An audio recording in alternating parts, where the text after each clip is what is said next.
What's going on, YouTube? We back in the Low Key Cave, Keyshawn Niles YouTube page, aka Mr. Low Key, and we back with a movie review, The Woman in the Yard. I was actually looking forward to this. Outside of it having an all black cast, I've been really looking forward to black horror. We got Sinners this year, just doing phenomenal, above expectations. But last year I like it's throughout the years we've been getting some pretty good, decent black horror films. You know, Jordan Peele, of course, the angry black girl and the monster. I think that's what it's called. A little bit lower level black horror movies, but just feeling like we getting this new renaissance of black horror films and big directors, Jordan Peele and Ryan Coogler coming into that field.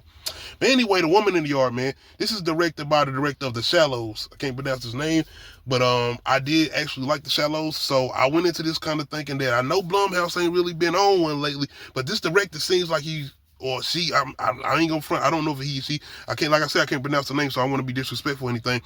But the director seems like they know what they're doing when it comes to either thrillers or horror. I really like The Shallow, so I wanted to go in here and see what they was gonna be able to do.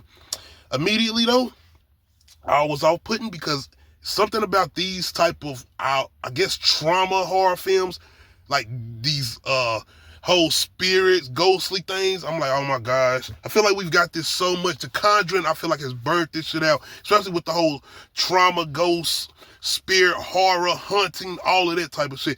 Conjuring, Insidious, like even recently when we got the Exorcist movie or the Deliverance from Lee Daniels, I feel like they've kind of hit on these type of movies, and this one does not do anything different. Another thing is giving us these type of movies with irritating characters. We got an irritating child in here who's hard-headed as fuck, disrespectful. The son, and just the mama sitting up here like injured, like on crutches or whatnot. And he just an asshole. Like, I'm like, no, man, if you're gonna, whatever the woman in the yard doing or whatever she doing, get him first. Get him out of here. I'm good with that. But predictable. These type of films are predictable. I feel like Blumhouse has done this, like I said, Insidious movies. I don't think Blumhouse they don't do the Conjuring movies. But still, though, these movies have been just done. So I knew what the fuck was coming. I already know.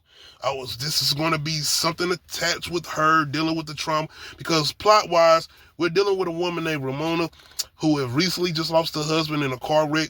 And she's living in a house that they were building up with her 2 children, a son and a younger daughter. So yeah, and this movie centers around this in one day, if I'm not mistaken. Yeah, maybe 2, but I think, if I'm not mistaken, one day. But anyway, just them in this one location in this house on this isolated farm, it looks like, or whatever. So as far as scary, creepy, fuck no. This woman ain't scary. She's sitting out, she irritating, if anything, just irritating. And it was pissing me off.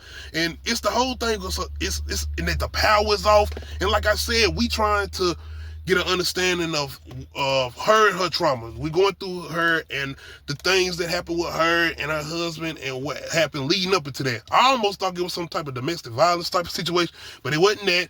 But they were having issues, marital issues, that led up to the wreck. And then it's even somewhat of a reveal in the movie.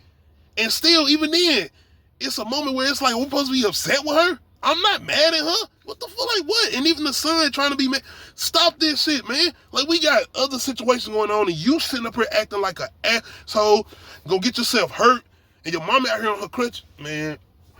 Anyway, though, like I said, I didn't like this. I was actually looking forward to it. It took me a minute to get to watch this, and now I know why.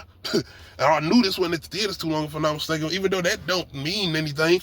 But just overall, this wasn't a good horror film, and I feel like Blumhouse is still dipping lower and lower and lower, especially when it comes to these horror movies. I do not understand.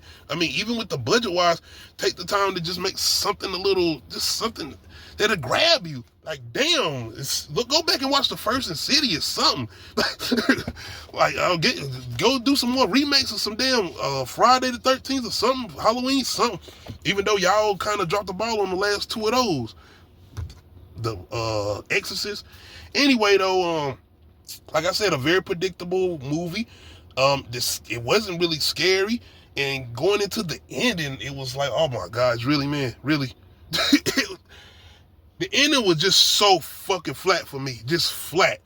Like, I get what y'all was trying to do. I feel like hell, Thunderbolts did a better job of dealing with mental health than this shit did. Like, for real.